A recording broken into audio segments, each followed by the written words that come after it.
বন্ধুরা দেখে যাও আবারও শুরু হয়ে গেছে ঝন্টু আর মন্টুর তুই তুই প্রতিযোগিতা।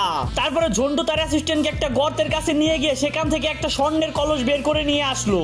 তারপরে ঝন্টু এটা মন্টুর টেবিলে নিয়ে গিয়ে ভেঙে ফেললো এবং এটার ভিতর থেকে অনেক সোনা দানা এবং টাকা পয়সা বের হয়ে আসলো। এবং মন্টু এটা দেখে হা করে তাকিয়ে রইলো এবং ভাবতে লাগলো সে কি করবে। এমন সময় ঝন্টু বলে উঠলো তুই কি পারবি করে দেখা। তারপরে মন্টু রাগান্বিত হয়ে তার অ্যাসিস্ট্যান্টকে বললো তুই আমার সাথে আয়। তারপরে তারা দুজন চলে গেল একটা পুকুর পাড়ে। তারপরে মন্টু তার অ্যাসিস্ট্যান্টকে কোলে তুলে পুকুরের মধ্যে ফেলে দিল এবং তার অ্যাসিস্ট্যান্ট পানির নিচ থেকে এমন একটা জিনিস হয়ে বের হয়েছিল দেখো তো তুমি অবাক হয়ে যাবে। কি হয়েছিল তুমি কি দেখতে চাও? দাঁড়াও দাঁড়াও দেখাচ্ছি। কিন্তু তার আগে তুমি যদি তোমার মাকে ভালোবেসে থাকো তাহলে আমাদের ভিডিওতে একটি লাইক করে দাও। আর তুমি যদি তোমার বাবাকে ভালোবেসে থাকো তাহলে আমাদের ভিডিওতে একটি কমেন্ট করে যাও। এবং তুমি যদি তোমার বাবা মা দুজনকে ভালোবেসে থাকো তাহলে আমাদের চ্যানেলটিকে এখনই সাবস্ক্রাইব করে দাও এবং কমেন্ট বক্সে বলে যেও আই লাভ ইউ মা বাবা।